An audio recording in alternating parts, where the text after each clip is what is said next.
Bismillahirrahmanirrahim. Assalamualaikum warahmatullahi wabarakatuh. Allahumma salli wa sallim wa barik ala sayyidina Muhammad wa ala alihi walhamdulillahi rabbil alamin. Rabbi a'udzu bika min hamazati syayatin wa a'udzu bika rabbi yahdurun wa ba'du. Rabbi shrah li sadri wa yassir li amri wa hlul 'uqdatam min lisani yafqahu qawli. Rabbi zidna ilman, Rabbi zidna ilman, Rabbi zidna ilman. Sadaqallahul azim.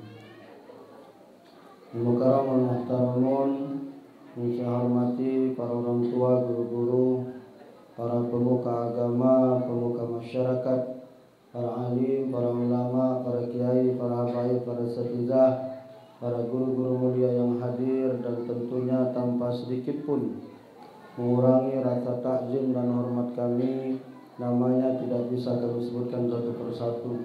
Teriring doa, mudah-mudahan semua orang tua kita, semua guru-guru kita disehatkan oleh Allah Subhanahu wa taala. Umurnya dipanjangkan oleh Allah, dan mudah-mudahan rezekinya diluaskan oleh Allah Subhanahu wa taala. Hadir tengah-tengah kita sahabibi Allah taala wa ra'ali kulli ayatihi. Kita doakan mudah-mudahan beliau disehatkan oleh Allah, umurnya dipanjangkan oleh Allah, dan mudah-mudahan rezekinya diluaskan oleh Allah Subhanahu wa taala. Yang saya hormati Ketua Mushola At-Taqwa beserta segenap seluruh pengurusnya, yang insyaallah mulai dari panitia PHBI-nya yang sudah luar biasa, Saudara Yamin sampai datang ke rumah saya 2 kali, Bapak Ibu minta saya tausiah di sini, sampai juga tawar-menawar waktunya, harinya, karena saya full jadwalnya udah bisa memang nak di hari H, akhirnya undur-mengundur malam ini jadwal saya tausiah di musola ini atas izin Allah Subhanahu wa taala. Mudah-mudahan ketua musola beserta segenap seluruh pengurus yang sudah bersusah payah melaksanakan kegiatan ini, mudah-mudahan mendapat ganjaran pahala dari Allah Subhanahu wa taala. Ibu-ibu rebana Mushola Taqwa yang tadi sudah menghibur kita bersama dan menyambut kedatangan kami tadi luar biasa. Anak sudah hampir 20 hari ceramah, Bu. Dari hari pertama Isra Mi'raj sampai hari anak 20 hari tiap malam. Baru malam inilah aku disambut oleh ibu-ibu ini. Benar-benar luar biasa nih, tidak jauh-jauh, tidak ada cuma-cuma nah jauh-jauh ke sini. Terima kasih ibu-ibu, mudah-mudahan ibu-ibu sehat selalu, amin ya rabbal. Bapak-bapak, ibu-ibu, para jamaah semua yang insyaallah dimuliakan oleh Allah Subhanahu wa taala. Yang pertama saya mohon maaf, izin kepada Ustadz dan guru-guru mulia, saya kurang ajar duduk di atas, Bapak Ibu di bawah, saya duduk di atas. Kenapa? Karena saya dapat musibah, saya terjatuh dari trotoar, Bapak Ibu. Ini sudah 10 hari sampai hari ini belum normal kaki saya, belum bisa berdiri dengan tegak. Sudah berobat saya, sudah dibawa ke Jakarta, sudah di ronsen, kemudian sudah diurut juga, sudah 2 kali bahkan 3 kali saya diurut. Tapi memang karena posisinya ini di persendian, di di engsel mata kaki ini, jadi dia bergerak terus kan, jadi salah posisi dikit dia balik lagi. Ini rencana besok mau diulangi, diurut lagi, karena kemarin dari pagar alam saya kambuh, balik dari pagar alam mulai sakit. Kemarin sudah agak lemak, karena kami ke pagar alam diajak panitia jalan-jalan kan, tak lemak nyampe ke hajat panitia, akhirnya kaki saya sakit lagi. Ini rencana besok mau diurut. Jadi saya mohon maaf, malam hari ini saya duduk di atas, karena kalau ceramah cuma 10 menit kaget Bapak Ibu marah.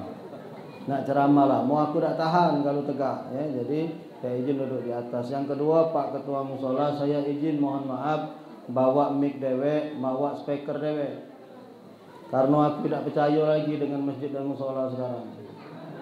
20 hari saya disiksa Bapak Ibu, mic-nya tidak bagus ya.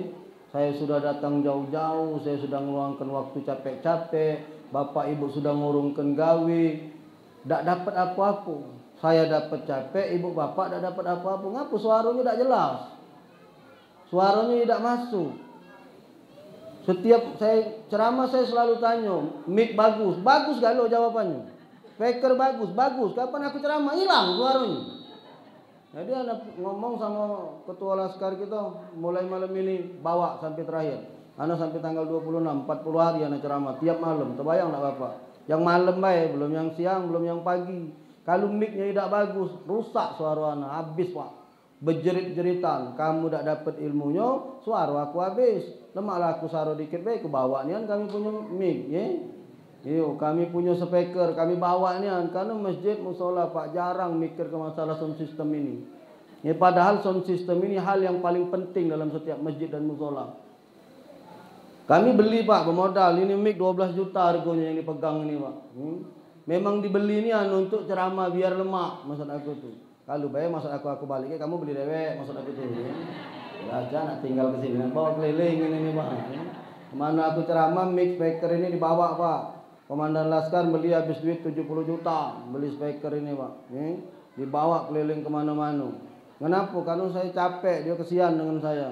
Ceramah ini tidak dapat, capek Bu, Bapak maaf, ceramah ini jelas baik lagi tidak masuk.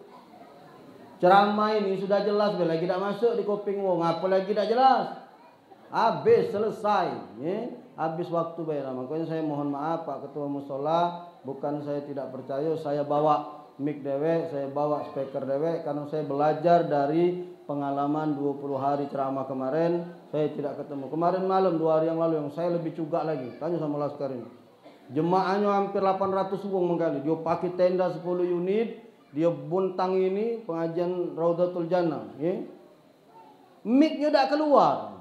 Suaranya tidak kacau. Padahal anak sudah ngomong. Mic kamu bagus tak? Bagus Ustaz.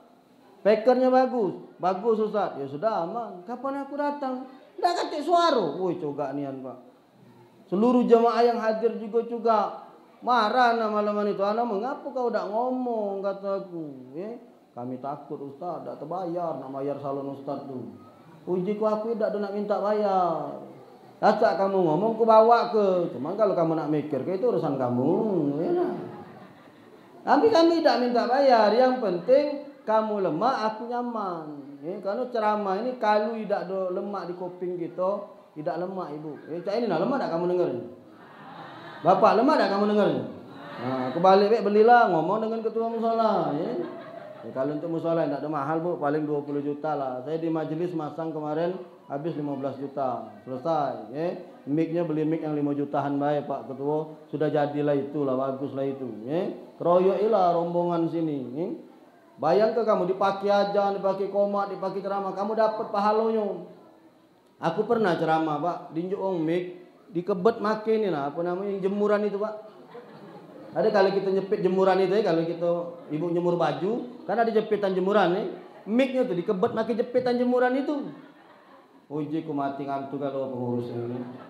Saldo masjid banyak, saldo musola banyak, tapi tidak ada dipakai untuk kegiatan keagamaan. Maka mulai malam ini sampai terakhir Isra Mi'raj saya sampai tanggal 26 terakhir Isra Mi'raj saya minta Komandan Laskar bawa mic dewek gitu. Siapkan mobil, siapkan pasukan, setiap saya ceramah pasang mic kita dewek. Bawa. Saya sudah capek, sudah 20 hari, suara saya sudah mulai hilang, sudah mulai habis Jadi saya jangan tersinggung Pak Ketua, minta maaf nian.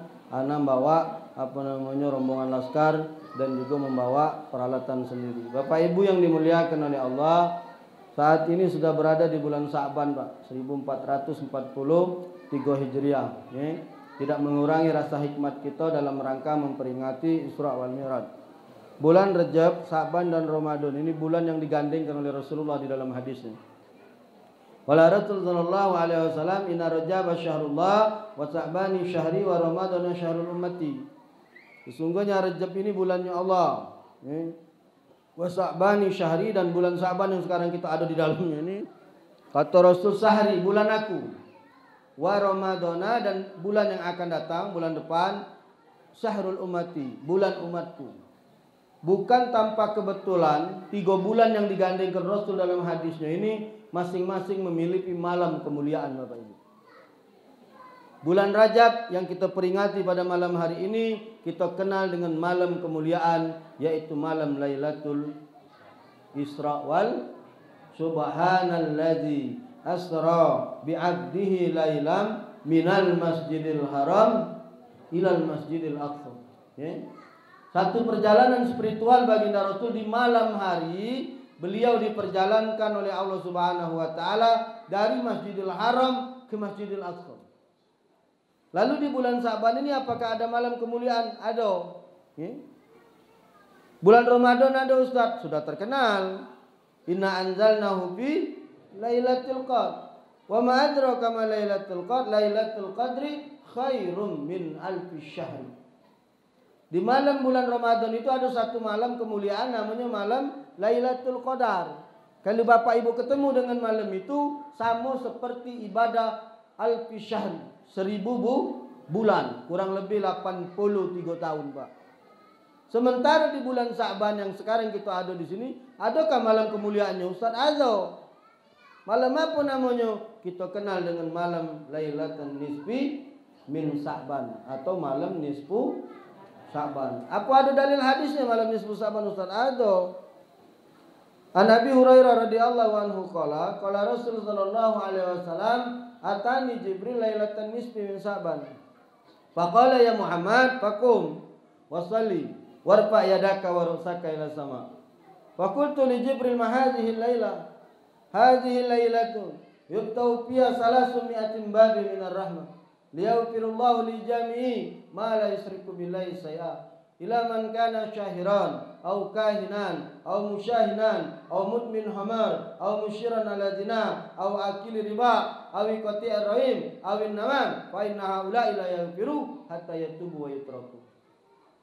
Ini hadis yang disanadkan dari Abu Hurairah radhiyallahu anhu berkata, "Atani Jibril lailatul nisfi min Sa'ban." Kata Rasul, Jibril mendatangiku di malam nisfu Sa'ban. Kapan nisfu Sa'ban itu? Tanggal 15, tanggal 14 malam 15 Sa'ban. Itulah disebut dengan nisfu Sa'ban. Kalau kalender sekarang ini, kalau 1 Sa'ban kemarin tengok kalender Kementerian Agama hari Jumat, berarti nisfu Sa'ban yang hari Kamis malam Jumat, tanggal 17 Maret. Di malam itu kamu jangan heran kalau semua orang berkumpul. Mereka kemudian melaksanakan ibadah-ibadah, amalia-amalia, doa-doa dan lain sebagainya. Kenapa? Karena malam itu Rasulullah SAW didatangi malaikat Jibril. Kata Jibril, ya Muhammad, fakum. Muhammad, bangun. Wassalli, salat. Salat ya Muhammad. Jadi malam hari itu malam Rasul didatangi oleh malaikat Jibril, disuruh bangun, berdiri. Fakum ya Muhammad, berdiri. Fakum itu qoma yakum, ya berdiri artinya. Fakum itu fi'lul amr. Kum, fakum ya Muhammad, berdiri ya Muhammad. Wassalli, kata malaikat Jibril. Salat. Perintah salat yang dalam perjalanan Isra Mi'raj, Jibril juga yang jemput Rasul pakai buraq. Malam nisfu Sa'ban Jibril juga yang mendatangi Rasulullah, menyuruh Rasulullah berdiri. Fakum wasalli, bersalat salat ya Muhammad. Warfa yadaka wa rusaka ila sama. Angkat tangan dan kepalamu ke langit ya Muhammad. Berarti malam nisfu Sa'ban itu Pak disuruh banyak-banyak salat, disuruh banyak-banyak berdoa, tapi bukan salat nisfu Sa'ban. Kamu jangan galak ngado-ngado, itu yang galak dimarahi wong itu. Soalnya kita ini ada kelompok tukang retok, dia tak setuju nian kali kita beramal-amal macam ini nih. Ada orang yang tak setuju Pak, Isra Mi'raj dia tak setuju, Maulid dia tak setuju, kita tahlilan dia tak setuju, wong puasa bulan Rajab dia ribut, giliran mau judi dia bayar rombongan itu, tak ngerti dia nak marah-marah. Wong nak puasa dia nak ribut. Memang kita salah pengertian kadang-kadang. Cak puasa Rajab ini bukan puasa sunat Rajab, tapi puasa sunat di bulan Rajab. Karena ada hadis sahih yang diriwayatkan oleh Imam Bukhari Muslim, kata Rasul bahwa di surganya Allah itu ada satu telaga. Namanya telaga Rajab. Siapa yang puasa 1 hari saja di bulan Rajab, maka dia akan minum air dari telaga tersebut. Itu hadisnya. Siapa yang puasa 1 hari saja di bulan Rajab, bukan puasa Rajab. Memang benar tidak ada dalilnya puasa sunat Rajab. Yang ada puasa sunat di bulan Rajab atau puasa di bulan Rajab. Nah itu qada, nah itu bayar utang di bulan Ramadan. Bayarlah di bulan Rajab. Sehari Bapak Ibu puasa itu kamu dapat minum dari telaga yang namanya telaga Rajab ini. Jadi hati-hati Pak pemahaman itu ini. Bukan sholat sunat Sa'ban, tapi sholat. Jibril merintahkan kepada Rasul untuk sholat pada malam itu. Sholat apa baik? Hajat, tobat, mutlak, silahkan. Lalu kami biasa berkumpul, baca Yasin kami, berdoa. Ini be galak orang ribut, tak kati ajarannya baca Yasin. Ya memang tak kati ajarannya. Sekarang aku nak nanya, ada tak larangannya? Kan dalam pelaksanaan ibadah itu macam itu, Pak. Kalau dia tak kati larangan dari Rasul, berarti kan dibebaskan gitu. Nak laksanakan payo, tidak sudah. Ngapa kita nak retok, kecuali yang dia jelas ada dalil larangannya, tidak boleh kita lakukan. Bapak Ibu yang dimuliakan oleh Allah, Ana pernah ngomong macam ini di medsos. Ada rombongan tukang retok ini, karena Instagram aku ini dipantau terus, Pak. Dia tidak setuju kalau aku terang macam ini soalnya. Aku pernah diretok sama mereka. Dia ngomong, akan ngomong, sekarang tunjukkan dalilnya. Ada tak Rasul melarang kita baca Yasin di malam nisfu Sa'ban? Dijawabnya, kalau macam itu Ustaz, sekarang tunjukkan dengan aku. Ada tak larangannya salat subuh 3 rakaat? Kata dia ngomong. Jika jadilah stop kita ngomong. Berarti kau tu bengak, kau tak ngerti berarti. Berarti kau tidak ada paham. Masa kau nak nodokkan yang wajib dengan yang sunnah? Ya beda. Ibadah ini ada yang mahdhu, ada yang ghairu mahdhu, Pak. Ibadah ini ada yang punya ketetapan, ada yang dia tidak punya ketetapan. Kau nyamukan ibadah yang tidak punya ketetapan dengan punya ketetapan, berarti kau tidak ngerti. Pak, kita ni kalau nak berdebat, kalau nak ngobrol, kalau dengan orang sama-sama pintar, lemak, Pak. Lah kamu lah nak pintar bersilat. Bermusuh, orang tak pacak bersilat, ngubeng-ngubeng, hilang jurus kita. Benar tak kira-kira? Kita lah bersilat, enak. Lantak dia ngocok macam ini, hilang galau jurus kita.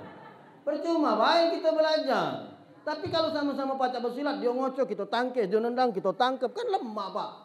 Enak. Asik nyingoknya, ladas kita nyingoknya. Ngaku, sama-sama bisa. Amin kita mak ini dia ngubeng-ngubeng ngocos kendali. Mana? Sarung ngeladen yang macam itu, Pak. Dia tidak ngerti, dia tidak paham. Ibadah itu, Pak, ada yang punya ketetapan. Salat subuh itu ibadah mahdhu, ada ketetapan. Waktunya ada, jamnya ada, pelaksanaannya ada, rakaatnya ada, mutlak, tidak bisa dirubah. Ada ibadah yang namanya ghairu mahdhu. Apa ibadah ghairu mahdhu? Baca Quran. Baca Quran itu ibadah, tapi dia ghairu mahdhu, kata ketetapan. Misalnya baca Quran di dapur, kamu nak nyari hadis dulu. Ada tak hadisnya baca Quran di dapur? Pening kepala kamu. Itu kan dikit-dikit sunnah Rasul, sunnah Rasul, sunnah Rasul. Pecah dia lah yang paling sunnah Rasul. Kalau aku sederhananya macam ini, Pak. Kalau kamu kira-kira galak meloi. Tak galak, diam-diam be, sudah. Ada tetangga meninggal, dia Yasin tahlil. Kamu tidak sepaham, tidak Yasin tahlil. Sudah, kamu tidak usah Yasin tahlil. Jangan kamu retok yang Yasin tahlil. Aman dunia ini. Kamu tidak sepaham dengan Yasin tahlil. Ya? Dia tadi nak beryasin tahlil. Kamu retok Yasin tu bid'ah ini. Wong tu ngelaku kata punya dalil. Aku minta maaf ya, Pak. Makanya aku buka bab ini di sini. Karena rombongan kalau masuk ke ujung-ujung. Iya, rombongan ini sudah mulai masuk ke ujung-ujung, Pak, sekarang. Tempat-tempat macam ini hobi dia masuk ini, Pak. Digoyang kenyo ibadah kamu.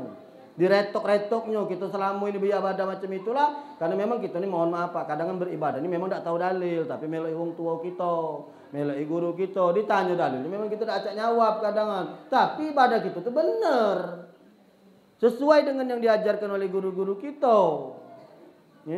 Makanya saya sampaikan di sini, Pak. Jangan sampai kamu goyang. Apa yang kamu lakukan sudah benar. Buat peringatan. Pak, Bu, peringatan Isra Mi'raj ada macam ini. Baik lagi kita banyak yang tak ngerti peristiwa Isra Mi'raj ini.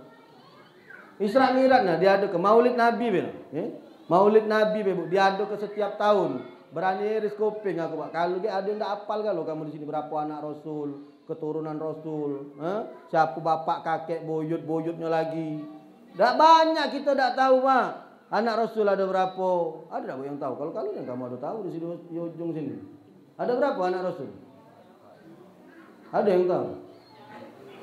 Berapa lanang, berapa betina? Pening kepala kita, Pak. Maulid setiap tahun. Terbayang tak kalau maulid tidak katik kemudian? Anak cocong kita yang kecil-kecil ini 10-20 tahun ke depan bingung dia dengar nama Muhammad. Siapa Muhammad itu? Siapa Muhammad? Tak kenal lagi dia. Maka bapak jangan goyang. Apa yang kamu kan sudah benar. Buat acara Pak, Maulid Nabi, buat acara Isra Mi'raj, meriahkan. Kami setiap tahun Pak Majelis Asmaul Husna tanya sama rombongan ini. Saya ngabiskan duit 50 juta setiap malam memperingati Maulid Nabi secara akbar. Tahun ini tadi Pak kami memperingati 3.000 jamaah kumpul. Maya motong kambing 21 ekor Pak. Masak nasi 20 karung. Memang kami sambut niat Maulid Nabi itu dengan keberkahan Pak. Alhamdulillah. Ini kadang kita nyambut kelahiran Nabi Cak Ida baik, giliran ulang tahun anak kamu di hotel sana. Kita kan macam itu Pak, benar apa gitu? Kalau acara ulang tahun anak kita kan bukan main Pak, meriahnya bukan main. Maulid itu kan ulang tahun kalau kasarnya bahasa gitu tuh. Ulang tahun Rasul Pak. Maulid untuk lahir maulid anak kamu, kita ngidupnya bukan main Pak. Wah meriahnya bukan main. Giliran maulid Nabi kapan dijenguk lemper. Aku dah nggak aku kebenaran dia, aku dah tahu lemper apa bukan Pak Ketua. Kita lagi singgung dulu nanti nih. Ya maksud aku tuh madai dah tergerak hati kamu Pak. Sokongan lah sih kok uang 100.000 sekampung anget. Pacak masak nasi minyak Pak, bawis tahun sekali. Kalau senang juga Rasulullah nyengok kita kan. Ya Allah bahagia umat aku ni semangat dia ngadokan ini. Kami setiap tahun Pak, ya, dari 2010 Majelis Asmaul Husna ini berdiri sampai tahun ini Pak. Setiap tahun kami. Cuman berhenti waktu Covid kemarin benar. Bukan berhenti tidak ngado tapi tidak ada sebesar-besaran. Biasanya kami ngundang sebesar-besaran Pak, paling kecil 1.000 jamaah. Nah tahun ini tadi hebat Pak. Kenapa? Karena sudah lama udah ajak berkumpul karena Covid, kami ajak berkumpul 3.000 jamaah Pak. Buka di Instagram saya, ya foto-fotonya. Wow. Seluruh habaib asatidzah kumpul Pak. Kami siapkan ya motong kambing kami 21 ekor ya. Dan di kampung saya terkenal kalau kami ngadukan Maulid Nabi tidak pernah ada acara lebih besar di kampung itu. Depan rumah saya itu lapangan kebenaran Pak ya. Pacak buat sekitar 3.000 jamaah. Rumah aku dewek ada besar 500 wong cukup insyaallah untuk duduk majelis kan ada majelis di rumah saya itu. Tapi halamannya itu bisa buat 3.000 wong Pak ya. Itu tiap malam Jumat majelis di rumah saya Pak ya. Kami peringati Maulid Nabi dan di kampung saya terkenal Pak dak katik wong ngadakan acara lebih besar dari kami memperingati Maulid Nabi. Ngapo? Kami ingin tunjukkan kecintaan kami kepada Rasulullah sallallahu alaihi wasallam. Ina banyak minum kamu tidak diambil ya anak buahku. Dia tahu Pak, aku dak keminum banyak itu Pak. Banyak yang kamu cogokkan tadi, aku sudah ikrarkan di hati aku, tidak bakal aku minumnya Pak. Ngapo dia punya presiden menghina Rasulullah sallallahu alaihi wasallam. Itu yang tadi yang kamu cogok ke dembe anak buahku tadi, ya nak. Aku tidak pernah galak minumnya, Pak. Tanyalah sama mereka ini. Aku sudah berikrar di hatiku, ya Rasul, aku dah acak nak bela engkau mati-matian. Tapi aku cuma bersahadat, aku cuma berikrar di diriku, ya Allah. Semasa aku masih hidup dan aku tahu banyu itu dari pabrik itu, hari sampai kiamat sampai aku mati aku tidak galak minumnya ya Rasulullah. Di mana tempat aku ada acara, tidak pernah aku nyenggol banyu itu, Pak. Ngapo presiden dia sudah menghina Rasulullah sallallahu alaihi wasallam. Masa kamu tega minumi produknya, Pak? Masa kamu galak minuminya? Dia sudah menghina Rasul, Pak.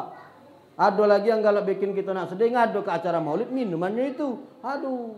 Aku lemak lain ini apa dia ini? Teh ini sana. Aku tidak tahu kalau teh ini kamu campur banyak tadi aku tidak tahu. Yang jelas kalau dia dicogok botol itu aku tidak galak minumnya. Biarlah aku mati kehausan daripada aku nak minum banyak itu. Ngapa? Dia sudah menghina Rasulullah sallallahu alaihi wasallam. Bapak Ibu yang dimuliakan oleh Allah. Balik ke peristiwa Isra Mi'raj sekaligus Sa'ban saya dijelaskan biar Ibu Bapak ketemu di nisfu Sa'ban. Bakum ya Muhammad wasalli warfa yadaka warasaka ila sama. Ya Muhammad, angkat tanganmu dan kepalamu ke langit. Berarti kita malam nisfu Sa'ban tuh, Bu. Banyak-banyaklah salat, banyak-banyaklah doa. Nak dewek-dewek boleh, nak kumpul rami-rami silakan. Tidak ada larangannya, itu waktu tidak tahrim. Toh ibu berkumpul juga baca Quran, yang dibaca juga Yasin. Yasin itu jantungnya Quran. Apa yang nak salahkan di situ, Pak? Mereka melakukan ibadah silahkan. Maka pengurus masjid, pengurus musola, tugasnya adalah memfasilitasi. Memfasilitasi. Apa yang nak dibuat silahkan, laksanakan. Kenapa? Itulah tugas dan bagian dari pengurus masjid dan musola. Kamu kemalam saya ceramah, Pak. Ya? Tugas pengurus masjid dan musola itu memfasilitasi supaya musola ini rami. Kenapa? Karena kita nih Pak tiap tahun Isra Mi'raj. Tiap tahun diceramahkan ceramah soal Isra Mi'raj. Habis Isra Mi'raj, habis juga jemaahnya. Dak kate, malah kalau sobo Pak. Nak menu kesesat ya Allah. Alang kesaronyo, tapi di sini luar biasa nih ramai musola ini Pak. Malam-malam tak tahu subuh ke sana jadi. Malam ini ramai nih, masya Allah ini, luar biasa. Apa dak dengar kuping gitu Pak? Suara azan pakai toa ini Pak coba tuh, ada toanya kan? Dak kedengeran apa kuping kita nih mau azan. Allahu Akbar, Allahu Akbar. Kadangan Pak, kadangan yang azan tuh lah campur marah dulu Pak. Allahu Akbar, Allahu Akbar. Marah itu tuh. Cuman kita ni tak terti. Pegel dia tu Pak. Diajan ke tak galak datang kamu ke masjid. Tak galak datang menuhi musola. Apa nak kita cari? Kesenangan hidup tu ada di sini Pak. Rasulullah Isra Mi'raj itu minal Masjidil Haram ilal Masjidil Aqsa. Dari masjid ke masjid. Kesenangan hidup tu adanya di masjid musola inilah Pak. Sebenarnya masjid dengan musola ni sama baik Pak. Gitu. Tak kata bedanya. Cuma di Indonesia ada musola, ada langgar, ada surau. Kalau di Mekah, di Madinah tak kata Pak. Sekecil apapun masjid ditulis wong. Kotak kecil baik di Mekah Madinah tu masjid tetap dibuat wong. Kalau tamu baik, masjid tu dari masdar sajadah yusajidu. Masjid itu artinya tempat sujud. Sajadah yusajidu tempat sujud. Musola itu ya tempat solat. Makanya walaupun masuk musola, walaupun masuk langgar, tetap ada tahiyatul masjid. Cara kamu masuk dalam ini jangan dulu duduk. Ngapa? Karena kata Rasul jadahala ada kumul masjid pada jelis qabla as-salat ini. Kalau salah seorang di antara kamu masuk masjid, jangan dulu duduk sebelum salat sunat 2 rakaat. Kata Imam Al-Ghazali dalam kitab Bidayatul Hidayah, kalau kamu tidak berkenan salat atau kamu tidak punya kesempatan untuk salat karena orang sudah ramai atau lain sebagainya, kamu cak aku nak tidak kata kesempatan nak salat tadi. Karena kursilah kamu hadap ke situ. Kiblat ke situ, tak ada aku nak solat macam ini, ngana ujung ustaz itu, ya kan? Karena aku kaki sakit Pak, kalau aku dah sakit aku solat sunat dulu, ngadep ke kiblat. Kalau tak berkesempatan kita nak solat, kata Imam Al-Ghazali, baca Baqliyatus Sholihah. Kalau dalam kondisi berwudu, bacanya sekali. Kalau kita dalam kondisi tidak ada wudu, bacanya 3 kali. Buka keterangannya dalam kitab Bidayatul Hidayah karangan Syekh Imam Al-Ghazali. Apa itu Baqliyatus Sholihah? Subhanallah walhamdulillah wala ilaha illallah wallahu akbar. Cukup baca 1 kali. Jangan dulu duduk nak masuk musola, nak masuk langgar, tetap dibaca, tetap dilaksanakan solat tahiyatul masjid. Tapi niatnya jangan dirubah. Dia mentang-mentang musola, usolli sunatan musola ra'atain. Jangan. Tetap niatnya usolli sunatan tahiyatul masjid. Tidak dirubah usolli sunatan langgar ra'atain. Kurang-kurang ni namanya kalau usolli sunatan musola at-taqwa ra'atain. Itu tak kata. Bacanya tetap usolli sunatan tahiyatul masjid. Walaupun ibu bapak masuk di musola, walaupun masuk di langgar. Yang penting tempat itu dipakai solat 5 waktu. Rasul ni Pak, dari Masjidil Haram ke Masjidil Aqsa, artinya kesenangan hidup itu ada di masjid ini Pak. Kenapa saya bilang kesenangan hidup itu ada di masjid? Pak, Bu, kata Rasul, man ahabba yusatalahu fi rizqihi wa an yunsalahu fi asarihi falyasir rahimahu. Siapa yang pengen umurnya panjang, rezekinya luas, banyak-banyaklah silaturahmi. Pengertian yang ini Ustaz panas yang dipasangin. Inilah Pak, aku tak nak ngomong dah lama, cuma kejima kebe keringat banyak ini kan. Rupanya yang pengertian yang dipasangin. Alhamdulillah Ustaz menjadi tisu pula, insyaallah. Atau masuk surga Ustaz antum. Amin. Bapak Ibu yang dimuliakan oleh Allah Subhanahu wa taala, kesenangan hidup itu ada di masjid. Kenapa? Silaturahmi yang paling utama itu di masjid. Subuh ketemu, zuhur ketemu, asar ketemu, maghrib ketemu, isya ketemu. Sehari Pak 5 kali kamu ketemu kalau kita berjamaah di masjid. Wajar kalau yang galak jamaah ke masjid ini hidupnya lancar, hidup umurnya panjang, rezekinya luas. Kan Rasul yang ngomong, "Man ahabba yusatallahu fi rizqihi wa an yunsalahu fi asari falyasir rahimahu." Siapa yang pengen umur panjang, rezeki luas, silaturahmi. Berarti kebalikannya, kalau kita tidak pernah silaturahmi, tidak pernah keluar, rezeki kusut, umur pendek. Makanya waktu Covid ini banyak yang mati, keluar tidak boleh, salaman tidak boleh, ketemu tidak boleh. Iya kan? Makanya kita banyak yang mati, Pak. Tidak pernah ketemu. Kalau kita tidak pernah ketemu, kebalikannya. Rezekinya buntu, umurnya pendek, habis, selesai. Maka daripada itu Bapak Ibu, kalau nak pengen umur panjang, nah rajin-rajin nunggui musola ini Pak. Rajin-rajin nunggui masjid ini Pak. Kamu jengok wong yang di musola di masjid ini Pak. Awet-awet kalau umurnya, kadang-kadang tua berjalan, lagi lasaro masih hidup. Iya kan, oh merangkak ke masjid, nyampe takbir, ajan dia kadangan berjamaah di masjid. Yang muda-muda tak pernah keluar mana? Kapan dapat kabar mati. Dapat kabar mati. Tidak benar aku. Kamu perhati kalau aku perhati ke Pak. Wong tua yang rajin ke masjid itu awet umurnya Pak. Kadang dia ngembek mic masih nak ajan. Padahal mohon maaf, kadang dengar suaranya lah ada lemak lagi gitu tuh. Lemak mana lemak Pak, ajan menggigih katik lagi habis Pak. Lewat wow. Tapi yang jadi masalah ini yang muda tidak ke masjid. Mana tidak dia nak ngembek mic. Jangan kamu salahkan ketika dia masih nak ajan. Kenapa kamu yang muda tidak datang ke masjid, tidak datang ke musola?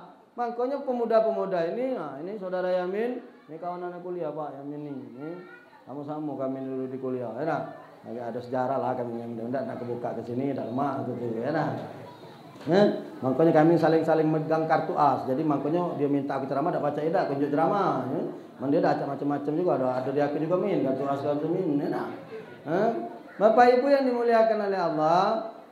Datang ke masjid inilah Pak, ini menjadi sarana tempat kita ngelemakkan diri kita. Ngapa? Silaturahmi paling banyak dilakukan di masjid. Dulu ada sahabat namanya Sayyidina Sa'ban. Sayyidina Sa'ban ini Masya Allah Pak Bu. Dia ini 2 jam sebelum azan sudah ada di masjid Pak. 2 jam sebelum azan Sa'ban ini selalu nongkrong di masjidnya Rasulullah. Rasul kalau nak sholat berdiri balik ke badan Pak. Kan kiblat ke sana, Rasul balik badan. Rasul baca hadis Pak. Sawu sufufakum sambil noleh Rasul. Sawu sufufakum fa inna tasfiyatu sufuf min tamamis salat. Makanya kalau imam yang ngerti, imam yang paham, sebelum mulai sholat dia balik badan Pak. Apa gunanya balik badan? 1, memeriksa barisan. Seorang imam tidak boleh memulai sholat berjamaah kalau barisan masih kucar kacir. Sikok belum lurus, sikok belum ini. Tak boleh dimulai. Rasul tak pernah memulai sholat kalau barisan belum lurus dan rapat. Ditunggu sama Rasul. Nah, 1. Kedua, Rasul membalikkan badan. Ini melihat jamaah Pak. Kondisi. Imam yang ngerti, dia melihat tak di barisan ini. Banyak jemaah ini tua-tua, apa muda-muda. Kalau jemaah ini lettingan Jamis Bon Galo, misalnya 007 lahirnya kan, 02, 05 misalnya kan. Masa aku lah tua-tua kalau Pak, ya. Imam yang pengertian, dia paham, dia tidak memanjangkan bacaan.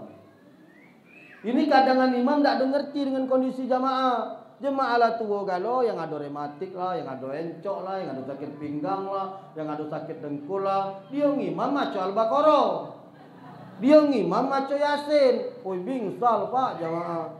Allahu Akbar ghairil maghdubi alaihim waladdallin. Amin. Bismillahirrahmanirrahim. Yasin. Bersawa itu sudah mati Yasin. Nomor 3 dulu ini. Kan rusak Pak sholatnya jadi. Ya kita imam ini pengertian lah Pak. Kalau jamaahnya itu wong tua-tua, ya ina atau ina bae Pak, ina anzalna lah Pak paling banyak. Kesian Pak, mereka sakit kaki, mereka tak kuat tegak lama. Itulah gunanya kita balik badan ini. Tapi ketika kita balik badan, jemaahnya macam ini galau, muda-muda gagah-gagah, lantak kalah kamu nak maca tabarok, nak maca yasin, budaknya gagah melawan. Itu pengertian imam. Itu hadis Pak, sawu sufufakum itu hadis. Ya, jadi imam yang paham dan mengerti, dia membalikkan badan, sawu sufufakum, fa inna tasfiyatu sufuf min tamamis shalah. Lurus dan rapatkan saf, karena lurus dan rapat ini adalah kesempurnaan dari ibadah salat. Kenapa harus lurus dan rapat? Karena kalau kita renggang, ya, setan iblis ini akan masuk di tengah-tengah saf ini Pak. Makanya kalau kita sholat itu mesti rapat. Jadi setan belis ini dah acak masuk. Nah sekarang alhamdulillah setan belis tidak payah lagi dia nak nyelo-nyelo itu lah pacak masuk lemek dia. Karena kamu sholat lah renggang-renggang. Padahal kata Profesor Yuwono nak jago jarak itu dari wong sakit. Kalau wong sehat apa nak dijago? Beliau sehat, aku sehat, Yamin sehat, beliau. Ngapa nak jaga jarak? Kita ni sehat kan lo. Nak jaga jarak itu dari orang sakit, kata Profesor Yono. Nah yang lebih lucu kita nih Pak, sholat jaga jarak, Yasin rapat-rapat. Hah? Nah, di pasar berapat-rapat, sudah ini ngobrol rapat-rapat, sholat renggang-renggang. Apa nak kamu hadap ke di hadapan Allah Subhanahu Wa Taala? Nak ngomong apa gitu Pak kira-kira? Sholat cuma 5 menit Pak. Ini kemarin itu sholat di satu masjid ditulis itu. Pelaksanaan sholat Jumat dengan jarak 50 cm per jamaah. Ya salam. Pak alang keladas anak belis Pak. Masuk di tengah-tengah saf itu Pak. Oh ngelipok-ngelipok. Di mangkonya rusak kalau sholat kita sekarang. Awalu ma yusabu abdul yaumul qiyamati as-salat fa inna sunnah kulu wa in fasadat sa'iru kulu. Amal ibadah kamu yang pertama kali dihisab oleh Allah itu sholat. Bagus sholatnya, bagus amal ibadah yang lain. Rusak sholatnya, rusak amal ibadah yang lain. Makanya setan iblis tidak payah-payah nak merusak puasa, zakat, haji, umroh. Dia cukup rusak sholat kamu, rusak seluruh amal ibadah kita. Selesai. Habis Pak, tak kata lagi cerita gitu. Bapak Ibu yang dimuliakan oleh Allah, ini Sa'ban 2 jam sebelum azan dia sudah di masjid. Kali hari Rasul balik ke badan, Rasulullah fa'ina tasbihata subuh tamam salat. Begitu Rasul melihat ke sisi kanan, Rasul tidak mendapati Sayyidina Sa'ban. Sa'ban tidak kati. Kata Rasul, aina Sa'ban? Sa'ban kemana? Bapak yang biasa berjamaah di musola ini. Kalau sikok beda kati, kamu tanya tak kira-kira Pak? Kamu tanya tak? Ditanya kan. Itulah hebatnya sholat jamaah ini Pak. Kita biasa berjamaah ni orang 10. Sikok beda kata Pak. Pasti kita tanya. Nah, kemana Pak Ketua? Biasanya kalau ada di sini lah. Kenapa tak kata? Kalau sakit, larilah ke rumahnya. Oh, kapan dilari ke rumah Pak Ketua lagi nyadap karet di dusun. Oh, rupanya aman. Berarti sehat. Ya dah. Oh, Pak Ketua sehat berarti tidak ada sholat. Kalau kita takut sakit. Ini Rasul biasa nyingok Sa'ban di ujung, dia nyingok. Ditanya Rasul, lain Sa'ban. Sa'ban mana? Tak tahu ya Rasul. Kalau itu jangan sholat dulu kita tunggu Sa'ban. Dia ini tak pernah telat. 2 jam sebelum azan Sa'ban biasa ada di masjid. Ini tak kata kita tunggu kata Rasul. Ditunggulah Pak Sa'ban. Dalam kisah dijelaskan sampai waktu sholat subuh ini hampir habis Ibu. Waktu sholat subuh hampir habis. Waktu suruk sudah nak keluar, baru Rasul memulai sholat subuh pada pagi itu Pak. Selesai sholat, Assalamualaikum warahmatullahi wabarakatuh. Rasul tanya dengan sahabat, siapa di antara kamu yang tahu di mana rumahnya Sa'ban? Siapa di antara kamu yang tahu di mana rumahnya Sa'ban? Sahabat angkat tangan, ana ya Rasul, saya ya Rasul. Yuk, habis sholat ini kita langsung jalan ke rumah Sa'ban. Kita cari tahu, ngapo subuh ini Sa'ban tak katik di masjid, tumben kata Rasul. Jalan kakilah sahabat dengan Rasulullah ke rumah Sa'ban Pak. Alhamdulillah berjalannya tidak terlalu jauh Pak. Sekitar 2 jam Rasul berjalan nyampe ke rumahnya Sa'ban. 2 jam berjalan nyampe di rumahnya Sa'ban Pak. Ada tak kamu yang temu sholat ini 2 jam? Kata rasanya paling 2 menit lah aku rasa paling jauh. Sa'ban 2 jam Pak berjalan ke masjid. Tak nyampe Pak 2 jam di masjid. Di rumahnya Sa'ban. Rasul mengucapkan salam. Assalamualaikum. Dari dalam Pak terdengar sautan suara Pak. Seorang perempuan menangis. Alaikassalam. Nangis terseduh-seduh. Kata Rasul berteriak. Benar ini rumahnya Sa'ban. Dijawab Pak dari dalam. Benar. Kemana Sa'ban? Dibukalah pintu oleh betina ini. Sambil dia nangis terseduh-seduh Pak. Kata Rasul, siapa kau ni? Aku bininya Sa'ban ya Rasulullah. Kemana Sa'ban? Biasanya dia selalu sholat berjamaah on time. 2 jam sebelum azan dia sudah ada di masjid. Dijawab oleh istrinya, Sa'ban meninggal dunia tadi malam ya Rasulullah. Innalillahi wa inna ilaihi raji'un. Sa'ban meninggal dunia tadi malam ya Rasul. Ini bedanya Sa'ban dengan kita Pak. Sa'ban ini biasa ke masjid, dia tidak ke masjid karena meninggal. Kalau kita ini terbalik, ke masjid tak pernah, meninggal baru ke masjid. Iya benar kan? Kalau Sa'ban ini biasa ke masjid tiap hari. Dia tidak ke masjid karena meninggal. Kalau kita ini terbalik, ke masjid ini karena meninggal. Diajak ke masjid, diajani, dipanggil, tidak pernah datang sholat 5 waktu. Giliran mati dibawa ke masjid. Giliran mati didatang ke masjid, ke musola. Bangsa masjid dengan musola ini pacak berteriak, bawa dawe, oh mamang itu dia tidak pernah sini. Dia tidak pernah datang, keluar ke baik. Kira-kira Pak, subhanallah, Sa'ban ini Pak, dia meninggal dunia, baru Sa'ban ini tidak ke masjid. Saking getolnya Sayyidina Sa'ban ini datang berjamaah bersama Rasulullah SAW. Ngapa? Saking kepentingnya sholat ini Pak.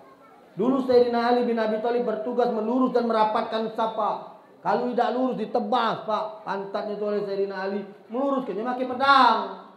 Bukan melurus ke pakai omongan Sayyidina Ali itu Pak. Saking ketegasnya bab sholat ini Pak. Tidak bisa dianyang-anyang. Bahkan ada satu hadis yang tidak pernah dikeluarkan oleh para ustadz, jarang Pak. Ada sebuah hadis Rasul merintahkan kepada sahabat, waktu azan berkumandang, periksa rumah-rumah penduduk. Kalau ada di antara mereka yang tidak sholat berjamaah, bakar rumahnya. Ada dasar hadis ini. Tapi tidak pernah dikeluarkan oleh para jemaah, oleh ustaz-ustaz. Ngapo gek kamu takut kalau saking kehebatnya sholat berjamaah itu Pak. Dan buat hukuman orang yang tidak sholat Pak. Jelas Rasul menunjuk label dengan kita. Man taraka sholatan muta'ammidan faqad kafara ziharu. Siapa yang meninggalkan sholat dengan sengaja, faqad kafara ziharu. Jelaslah kekafiran bagi dirinya. Makanya kita Pak, kalau ada meninggal dunia jangan basing-basing. Asyidul her. Her apa? Jingok dulu semayang dah wong itu. Kalau dia tidak semayang kafir Pak. Faqad kafara ziharu. Wong kafir tidak ada disolati. Wong kafir tidak ada nak didoakan, untal ke sungai sana. Tidak benar Pak, aku ni ada hadis ni. Wong yang meninggalkan solat dengan sengaja, ya, artinya dia tahu kewajiban solat kepada tapi dengan ngengkeng tidak galak solat, tidak usahlah di her ke Pak. Asyidul her itu apa artinya? Kami bersaksi mayit ini wong baik, kamu jawab baik. Padahal kamu tahu dia tidak solat. Dan Rasul sudah ngomong orang yang tidak sholat kafirnya sudah jelas. Maka jangan masing-masing Pak. Makanya saya minta kepada bapak-bapak, walaupun sibuk begawe, yo setiap subuh jadilah Pak ada di musola nih. Zuhur mungkin di kantor, asar mungkin di kantor, malam mungkin kemalaman masih di kantor, Isya masih di kantor. Taruhlah Pak, subuh di mana Pak ada kantor subuh buka? Di mana? Di mana ada subuh-subuh buka kantor Pak? Ada di Jakawaring, Pasar Iwa. Buka dia subuh Pak. Tapi dia buka subuh baik Johor asar tidak lagi ada di masjid. Kita ni parah Pak. Johor di kantor, subuh di rumah, Johor di kantor, asar di kantor, maghrib di kantor, isya di kantor. Kalau mati disolat ke di musola. Harusnya solat di kantor pula kepalangan. Ya karena sudah kepalangan di kantor Pak. Memang kita ini keterlaluan Bapak Ibu para jemaah yang dimuliakan oleh Allah Subhanahu wa taala.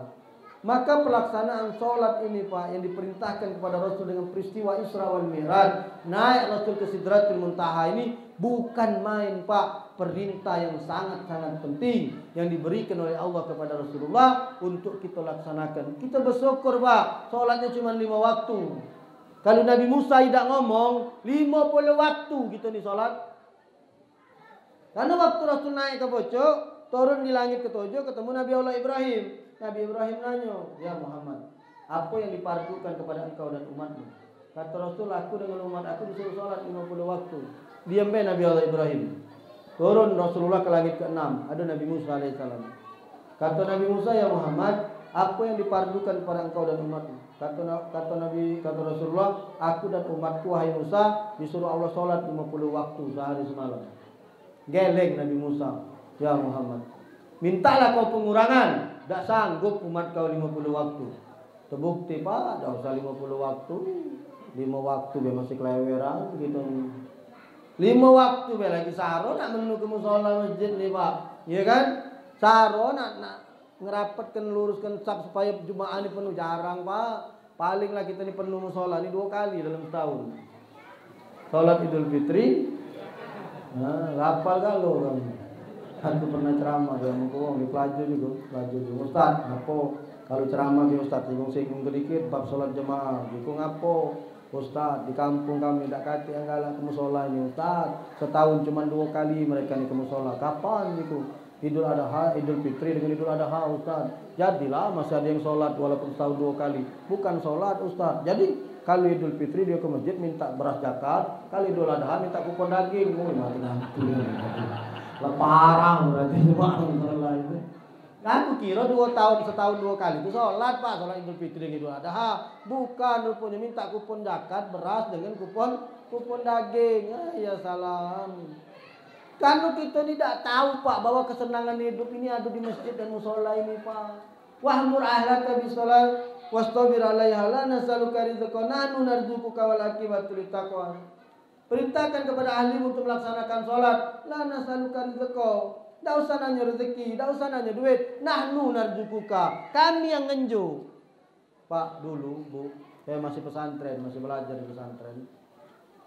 Ana Bapak Ibu bingung nyenguk ustaz-ustaz tuh, nyenguk guru-guru gitu. Perasaan aku tak katik gawe guru-guru kita nih Pak. Ustaz-ustaz kiai-kiai itu kan ngajar, balik ngajar, tidur, balik ngajar, tidur. Apalagi kiai kami di pesantren tuh Pak. Oh, katik gawenan Pak. Kapan dia bangun keluar ngajar, habis sisa dia masuk dalam satu ruangan, dak pacak diganggu Pak. Kalau dia sudah masuk ruangan kecil itu, dak katik yang bisa nemuin Pak. Kiai yang ada di pesantren itu. Jam 2 dia bangun keliling meriksa santri-santri ini Pak. Anak ini dulu belum belajar ke pesantren, bingung anak Pak. Oh, guru-guru kita ini Pak. Alah kehebatmu hidup bisa santai. Pak. Inilah Covid Pak. 2 tahun ustaz guru-guru kita tidak ceramah. Aman-aman baik Pak. Pengusaha lah banyak Pak yang terduduk. Pengusaha, pegawai lah terkaing-kaing kalau Pak. Ustaz aman-aman baik, nyantai-nyantai kalau. Dulu anak belum tahu ilmunya Pak. Dulu anak belum paham. Setelah Anda masuk pondok, Anda belajar kitab, Anda baca Quran, Anda baca tafsir, pahamlah Anda kemudian Pak. Kenapa?